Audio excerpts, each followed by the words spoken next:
It turns out that the lich the adventurers had been hired to slay had never actually killed anyone before until the impulsive paladin of the group swung first. Now, as the healer tries to revive them, the rest have to calm the ancient undead mage down from what is undeniably a panic attack. When Carl became an adventurer, he knew he had to be ready for many firsts. First failed escort mission. First death, and subsequently, first resurrection. After several epic quests, a seasoned veteran could anticipate most things. Hyperventilating ancient undead lich is not one of those. Not to mention the unexpected twists and turns to this one seemingly ordinary quest on the bounty board. Kill the lich, it said. Which was something Carl and his band of adventurers had done many times. They knew the drill: let Garrett cast protection from evil, have Thomas step in front as the tanky paladin, while Carl would keep them healed up. None of that happened, besides the part where Thomas stepped up and swung his sword impulsively. Garrett's protection from evil failed. As cliched as it would be, the lich was not evil but misunderstood. Not an evil necromancer raiding graveyards and murdering innocent people to build an undead army. This guy was some loner who raised abandoned pets from the dead to keep him company.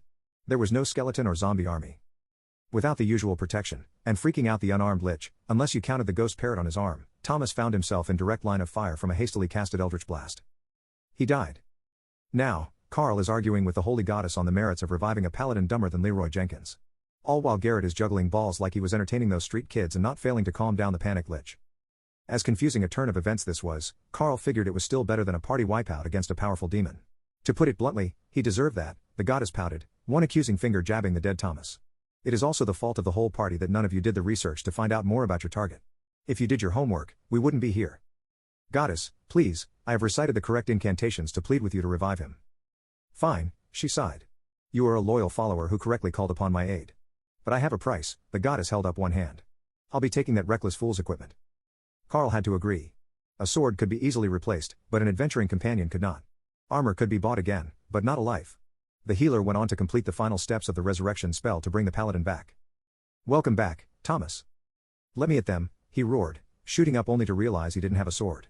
Or his gear. The goddess had stripped him of everything save his underwear. Garrett? How is the lich? Inconsolable. Great, just great, Carl sighed. Do we really have to comfort him, or can we just leave him while we go figure out who's the bastard who gave us this quest? Yes, we do, Garrett insisted, pulling the healer towards the lich. Because if we didn't, my god would stop teleporting us across waypoints and force us to walk on foot. I didn't mean to kill him. Please believe me. I'm not a bad guy. I just wanted to hang around longer to save these animals. Don't kill me. Dude, you're already dead. Carl's voice was as flat as the ground that he walked upon. It is hard to kill what has already been killed. You're all here to kill me. You can kill me. You wouldn't be here if you can't kill me. If there's two things that annoy me, it's crybabies, and undead things that don't stay dead, the healer muttered. I can barely tolerate this crying undead thing. Carl, this poor fella could do with some help.